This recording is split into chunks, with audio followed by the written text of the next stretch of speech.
MY समीकरण को साधने के लिए अब तेजस्वी यादव अब अपना यात्रा निकालने जा रहे हैं। नमस्कार, आप देख रहे हैं द बिहारी टॉप और मैं हूं खुशी उपाध्याय। देखिए, जिस तरीके से महिला संवाद यात्रा के लिए मुख्यमंत्री 15 दिसंबर चुने हैं कि वो 15 दिसंबर को जाएंगे, तो वैसे ही अब नेता प्रतिपक्ष तेजस्वी यादव भी 15 दिसंबर को अपना कार्यकर्ता संवाद यात्रा निकालने जा रहे हैं। ये कार्यकर्ता संवाद यात्रा है जो चलेगा 15 दिसंबर से 22 दिसंबर तक और इसमें 8 जिले और 44 विधानसभा सीटों को साधने में लगेंगे।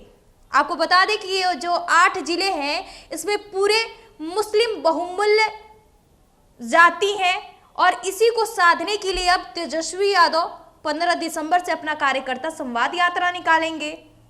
जिस तरीके से तेजस्वी यादव को बिहार उपचुनाव में हार मिली है, उसके बाद वो लगातार कार्यकर्ता संवाद यात्रा कर रहे हैं और ये चौथी कार्यकर्ता संवाद यात्रा है। और ये कार्यकर्ता संवाद यात्रा इसलिए भी महत्वपूर्ण मानी जा रही है क्योंकि ये पूरे इलाका मुस्लिम बहुमूल्य इलाका है और जिसको देखते हुए अब एमवाई समीकरण को जो कोर वोट है उसको साधने के लिए जा रहे हैं। वहां पर ये कोर वोट बहुत मायने रखता है इनके लिए। 2025 बिहार विधानसभा चुनाव होने वाला है और उससे पहले तेजस्वी यादव अपने कोर वोट को अपने पास बुलाने के लिए और इन्हें साधने के लिए भी जा रहे हैं।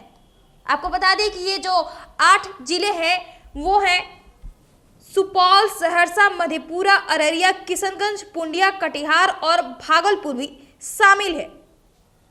जिस तरीके से ये पूरे कोसी सीमांचल का ये जो जिला है, ये जिला उनके लिए काफी महत्वपूर्ण रखता है कि 2025 में बिहार विधानसभा चुनाव में यही जिला या तो उनको आगे बढ़ा सकती है या तो उनको पीछे घसीट सकती है। जिस तरीके से 2020 में एआईएम ने अपने प्रत्याशी को खड़ा किया था, जिसके बाद महागठबंधन को बड़ा झटका लगा था। आपको बता दें कि तेजस्वी यादव जो 8 जिले जाएंगे उसमें जो 14 सीट है वो बीजेपी के हैं, यहां तक कि 13 सीट जेडीयू के, 6 सीट कांग्रेस तो 5 सीट राजद के हैं। एआईएम के भी सीट है और इसमें जिस तरीके से देखा जा रहा है कि अब तक जितने सबसे ज्यादा सीट है वो एनडीए गठबंधन को गया है, जहां तक जो महागठबंधन है उनको बहुत कम सीटें मिली है। और ऐसे में अब सीधे तौर पर एक तेजस्वी यादव को बिहार विधानसभा चुनाव में जो बड़ा झटका लगा है, उसके बाद उन्होंने अपने कोर वोट को साधने के लिए ये तैयारियां शुरू भी कर दी है कि किसी भी हाल में अपने कोर वोट को वापस लाना है। एक उनके तरफ से प्रशांत किशोर खड़े हैं तो एक एआईएम है। जिस तरीके से एआईएम भी अपने प्रत्याशी मुस्लिम वोटर को खड़ा कर देते हैं तो महागठबंधन को बड़ा झटका लगता है, वैसे ही अब सीधे तौर पर इनके लिए बड़ी मुसीबत जो बन रही है वो पार्टी है प्रशांत किशोर की पार्टी जनसुराज और एआईएम। हालांकि एनडीए भी है, लेकिन जिस तरीके से लगातार हर चुनाव में जनसुराज अपने प्रत्याशी को खड़ा कर रही है या अपने प्रत्याशी को खड़ा कर रही है, ऐसे में महागठबंधन को आने वाले समय में बड़ा झटका लग सकता है और अपने कोर वोट को यहीं साधने के लिए अब 15 दिसंबर को निकलेंगे। अगर किशनगंज की बात करें तो किशनगंज सबसे ज्यादा मुस्लिम बहुमूल्य है। पाकिस्तान के बाद किशनगंज में सबसे ज्यादा मुस्लिम रहते हैं और ऐसे में अब तेजस्वी यादव यहां पर जा रहे हैं तो ऐसे समझ में आता है कि उनके लिए कितना ज्यादा मायने रखते हैं एमवाई समीकरण।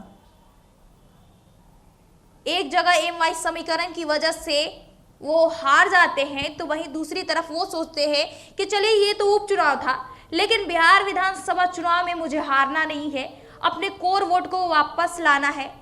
यही कोर वोट उनके पिता को सत्ता तक पहुंचाता था, अब ये कोर वोट अब उनके पास आएगा तो उन्हें भी सत्ता तक पहुंचाएगा। और जो ये कोर वोट है वो काफी इनके लिए महत्वपूर्ण है।